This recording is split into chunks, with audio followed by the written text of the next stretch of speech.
پھر عبادت کسے کہتے ہیں؟ عبادت نام ہے، عبادت نام ہے سن بلوغ سے لے کر جب سے بندہ بالغ ہوا اس وقت سے لے کر موت تک پوری زندگی اللہ کی غلامی میں گزارنا، یہ ہے عبادت۔ نوکر اپنے مالک کے بغیر کوئی کام نہیں کر سکتا، تو ہم سارے نوکر اور غلام ہیں، ہم سارے عبد ہیں۔ ہم تو جس رب کی بات کرتے ہیں ہمارا آقا تو وہ ہے، ہم جس کے غلام ہیں ہم نے اس کی بات کرنی ہے۔ ہمیں کیا پتا کہ کون کیا افسر ہے نہیں، ہمیں اپنا پتا ہے کہ ہم اپنے رب کے عبد، ہم غلام ہیں، چاہے 2 پھول لگے ہوئے ہوں، چاہے 3 لگے ہوئے ہوں، چاہے 4 لگے ہوئے ہوں۔ حالانکہ عبادت نام کس چیز کا ہے؟ عبادت نام ہے سن بلوغ سے لے کر موت تک، جب تک یہ سانس جاری ہے اس وقت تک پوری غلامی اور ابدیت اختیار کرنا اللہ تعالی کی۔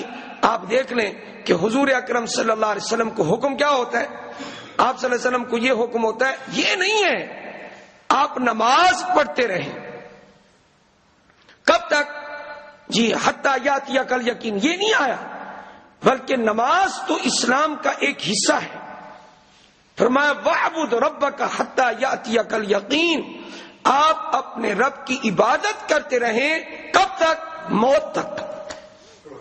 موت تک اللہ نے عبادت کا حکم دیا ہے۔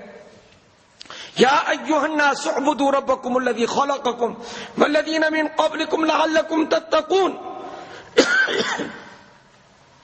اس رب کی عبادت کرو اے لوگو جس نے تمہیں پیدا کیا ہے اور تم سے پہلے لوگوں کو پیدا کیا تاکہ تم جہنم کی آگ سے بچنے والے بن جاؤ۔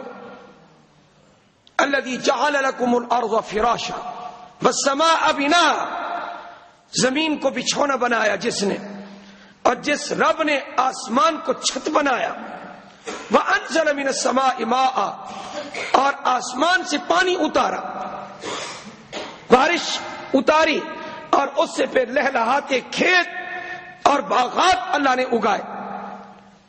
یہ ساری صنعت، یہ کاریگری میرے رب کی ہے جو آپ دیکھ رہے ہیں، یہ سب کچھ رب نے بنایا ہے۔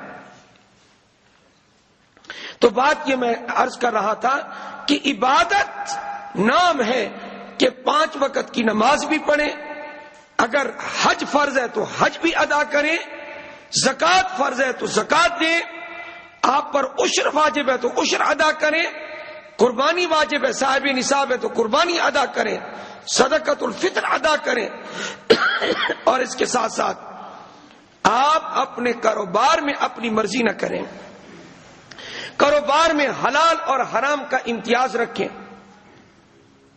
جو آدمی حلال کمائے گا اللہ تعالیٰ اس کو راحت عطا فرمائے، اس دنیا میں بھی آخرت میں بھی۔